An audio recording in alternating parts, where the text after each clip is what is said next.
Hey guys, if you're shopping for knives and gear, make sure you check out the description of the video you're watching right now for a link to my Amazon store where I've compiled some of the very best items available, including some of my own personal recommendations. Thanks! What's going on, YouTube? Metal Complex here, and today I'm going to be talking about the top 10 most disappointing folding knives, or knives in general, that I have ever experienced. This idea, or this topic, came by request from somebody in a live stream. They brought up the idea, and I said, you know what, that is a good idea. I thought it would be really easy to put this list together, but truthfully, it wasn't. I was lucky early on in my knife enthusiast path, and I kind of stumbled into some really good models. They set good examples, and so where I put my expectations, it was near what I ended up getting as I acquired more and more knives. But there have definitely been times where I've been disappointed, and these 10 were far and away the most disappointing knives. Now, keep in mind, not every knife on this list is necessarily bad. I know that's hard to understand, but I'm going to explain it, as I come to the knife. I'll explain exactly what I mean by, my personal disappointment for it and why I, might still be able to recommend it. I do not like being negative, but you guys seem to enjoy these episodes where the general topic is negative, so I kind of have to grit my teeth through a bunch of this. But this is definitely 100% my most disappointing, or my list of my most disappointing knives. Thank you so much to the generous patrons who are supporting me right now. It really means the world to me. If you'd like to check out my Patreon, there is a link down in the description, as well as links for a lot of the knives you're going to see here. So the very first one here, as you can see, is the Benchmade Infidel. The Benchmade Infidel was the very first high-end OTF, and it was kind of an eye-opener for me because I was like, wait a minute, why is this knife so expensive? It's an automatic knife. What's so different about it than some of these less expensive OTFs, right? And that's kind of where I started to learn. This knife and a few others, I kind of started to learn about steel and materials and American manufacturing, at least in terms of knives and what makes it.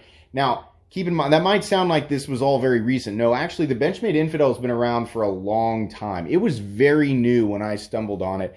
And I had this thing way up on a pedestal because it was so good looking. It was symmetrical, right? We had this gun store open up in town, and they sold Benchmades. And I remember seeing one in a display case.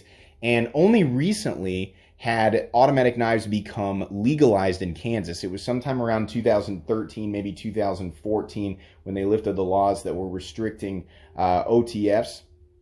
And I had seen a picture of the Infidel way before I'd seen it in the shop. So when I saw it in the shop, I thought, oh my gosh, I got to handle that.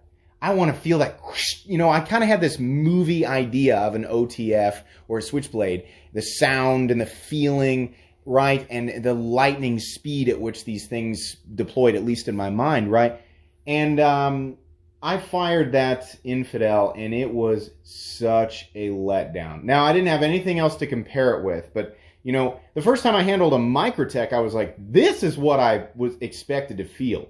The other thing is that the amount of blade play, the amount of wiggle on this thing was just, it was so like rickety and all over the place. The Benchmade Infidel is a good knife. There's a lot of people who use it. They're plenty durable. It's been proven.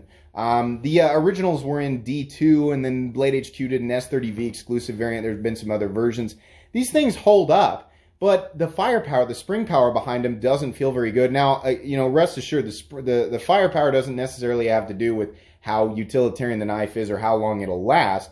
But, in a dirty environment, if some debris gets caught in there, it might make the difference between the knife fully deploying and not fully deploying. In any case, it was very sluggish and clunky, and it didn't feel or sound, anything near like what I was expecting. And on top of that, the price tag, even back then, it was such a disappointment. I still like how it looks. I was just very disappointed. Moving on here, this was the one that I was disappointed by was the Medford 187F. This is going to be another glass half full thing where I'm going to try and say something good about every single company, because the idea is not to come down on the company. I love Medford knives. I have had so many wonderful experiences with Medford knives. I experienced a 187F flipper during the time where they were first coming out. There was one on the secondary market, and I picked it up. And the flipper tab is gigantic, and I thought, wow, it's so cool. It looks like a little sort of like a trigger on a firearm. And I love the profile of the blade. I was really interested in the overbuilt knives. I still am. But I got it, and I really don't like knives that are all one side G10 or one side carbon fiber and then the other side is titanium.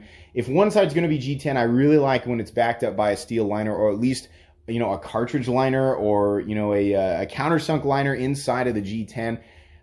It just felt less premium, considering how much money I had paid. And I had, you know, at this point, I had handled an XM18, a lot of other knives that were in the same, you know, caliber, supposedly.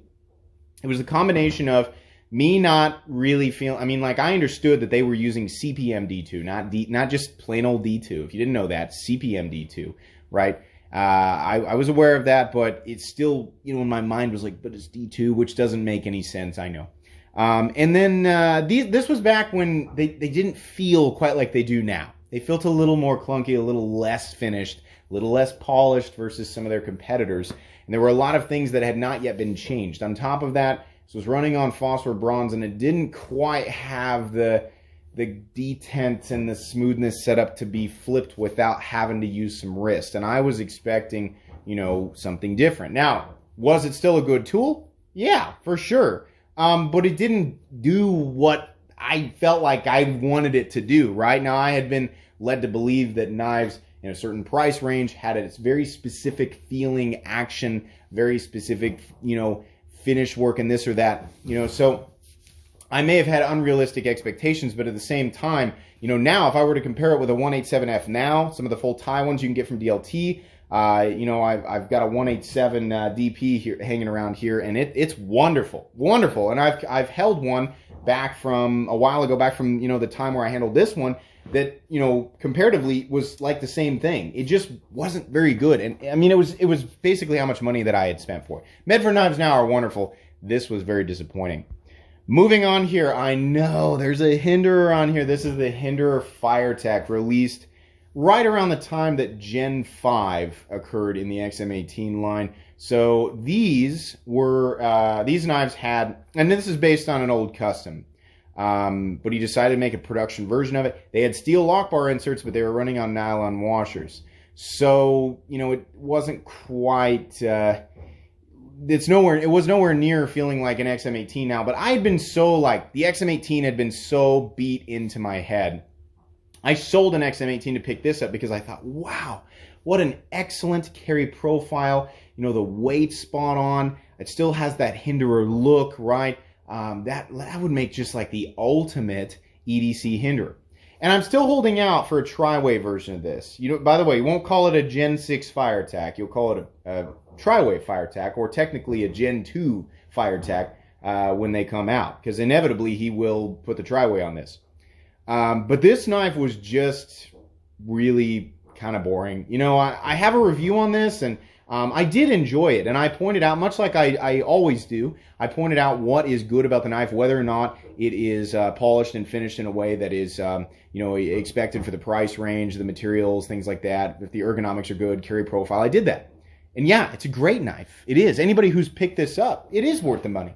But it was just really underwhelming. It just didn't feel like a Hinderer to me, and I know that doesn't make sense because it is a Hinderer. Hinderer designed this well before I was even aware that Hinderer knives was a thing. So, but it was my bias towards the XM18, the big, overbuilt, tough feeling tool. You know, that feeling that I had gotten from the XM18, it didn't translate properly. So I suppose this knife and I did not resonate. So for that reason, it was disappointing. Still a great knife, though. Moving on here, the Spyderco Spidey Chef. I know. If you watched my review of it, I talked about it in the review. You can get the full details there. This is a great knife. LC200N, titanium.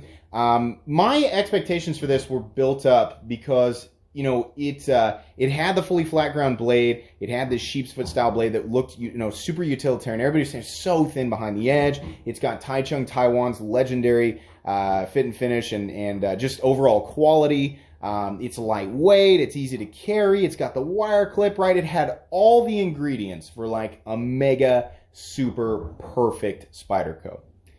I had a completely different, so anybody who's watched my unboxing of the Sleesh Buoy, which I just did the other day, will be quick to point out you unboxed the Sleesh buoy and you loved that thing, and it is very similar in, like, you know, the thickness and the you know, the dimensions, the carry profile. It's different blade shape, right? Different blade steel, but you know, there's a lot of similarities between those two other than the profile and the blade shape.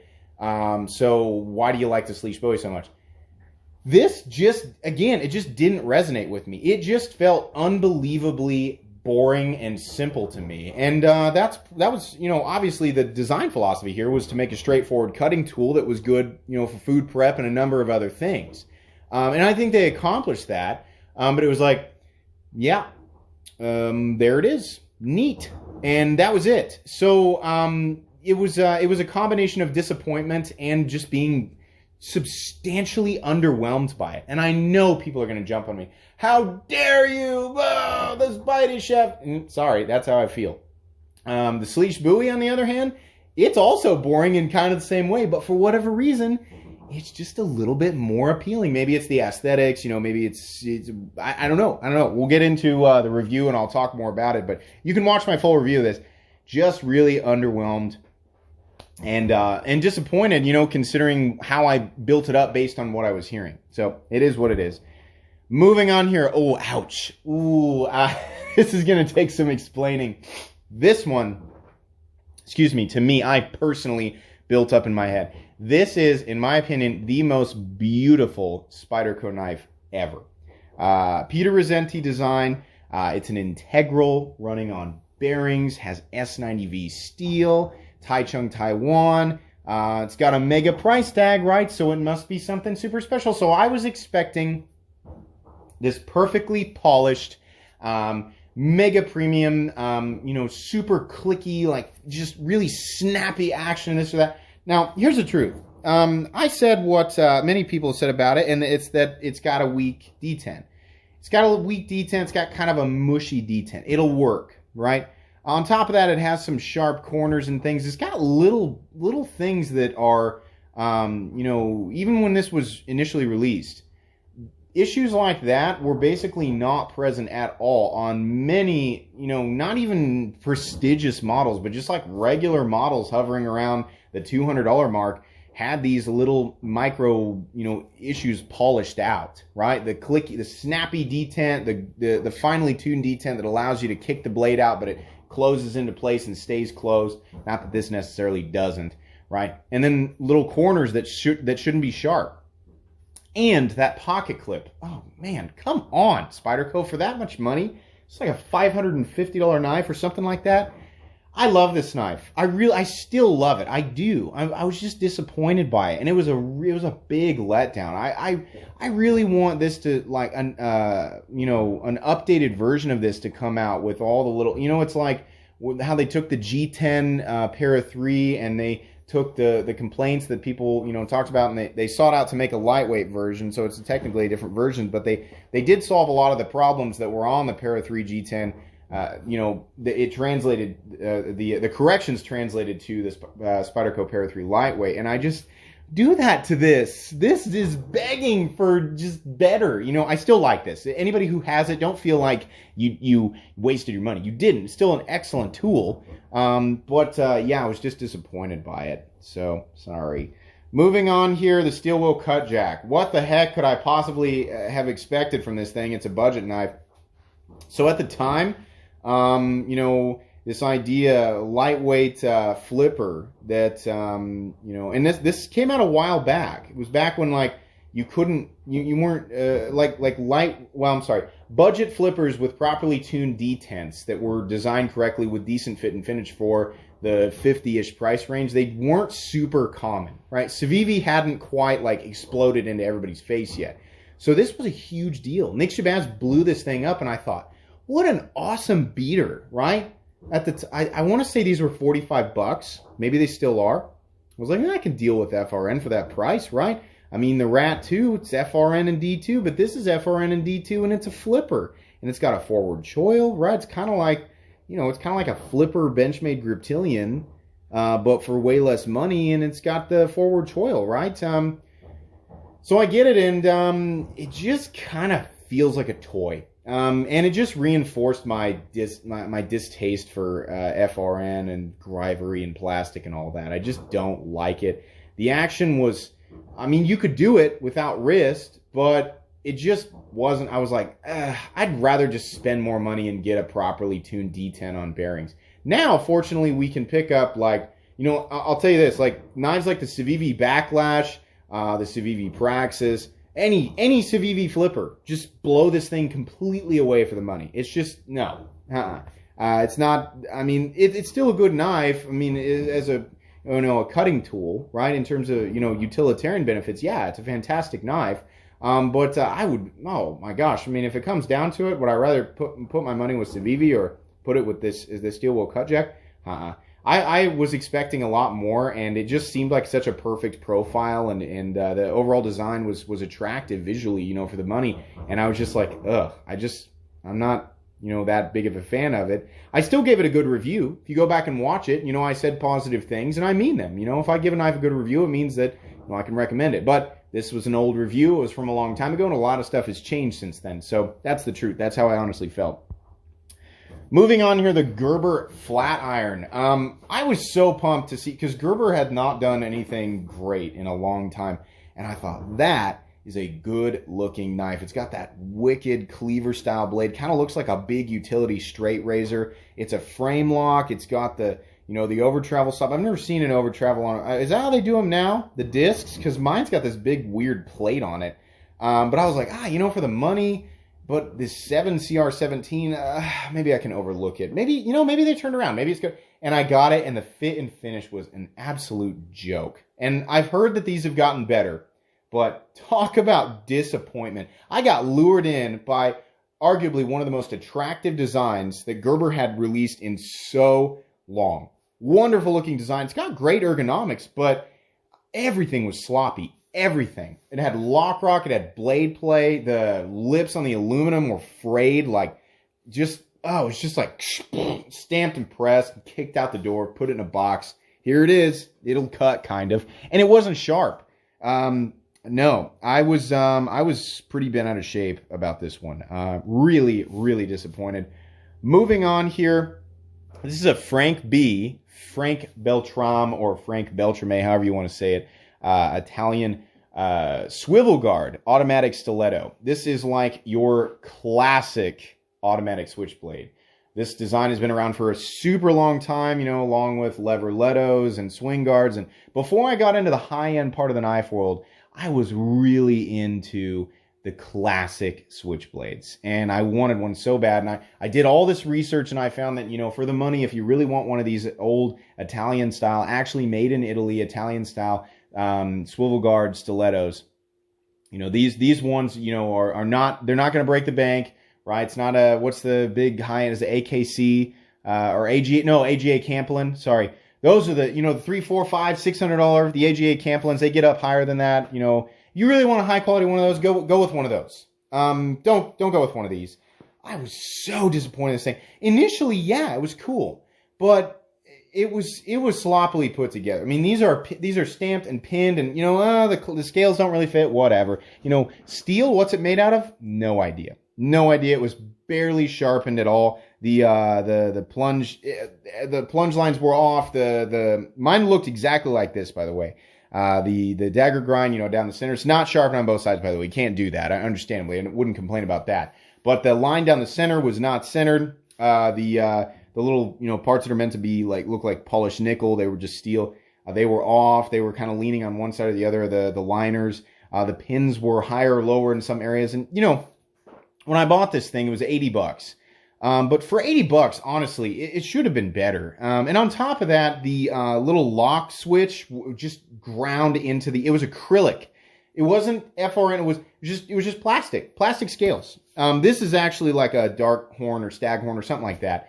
Mine was just plastic, and they still sell them like that. But the button just ground into it, and the actual firing button was fairly sensitive, and it did fire the blade out initially, but after a while it sort of only started coming out like 3/4 of the way, and then eventually it wouldn't even lock. So I'd click it down, and it would sit there for a little bit, and one time it actually opened itself on my dresser. The thing that was supposed to hold it in place, it just flew apart, and it just fell apart. That knife, it probably lasted, maybe 200 deployments, and then after that, it was completely unusable. It was neat, but if you really want one of these, there's not a lot of these on the market that are made incredibly well until you get up to the AGA Campolins. Those Batwing swing guards are beautiful. That's what I'd go for if I was going to go down this route again. Very, very disappointed with this one. Moving on here, another Gerber. So back when I first discovered the Kershaw Blur, it was one of my first decent knives. I say decent lightly because the Kershaw Blur is a great knife, but I stumbled into it, right? Went to look at Walmart. I was like, I want a new pocket knife. I want something cool and tactical, and so I was like, what's their coolest knife? Well, at the time, the Kershaw Blur for $47. I was like, wow, $50. That's a lot of money for a knife, but maybe it's good. And it was assisted, and it was black, and it was coated, and whatever steel they were using back then, serrated with a Tanto ride. It was everything I wanted, and it seemed to be built a lot better than some of the other knives that I had handled, right? And it was, but I got lucky. It wasn't research. I just got lucky.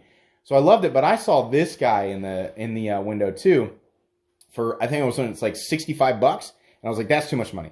Well, I bought the Blur, loved it, and I thought, well, if this is that good, I mean, I wonder what another $15 will get me. That big Gerber Fast, the 06 Fast, right? Not the automatic version. They weren't legal back then, but I thought that thing is the pinnacle. That surely must be one of the greatest knives on the planet, right? I was a long time ago. This was, oh my gosh, at least 12 years ago. And I think I'm right. 12, maybe between 10 and 12 years ago. So I went back, and this was months later, to see if they still had one.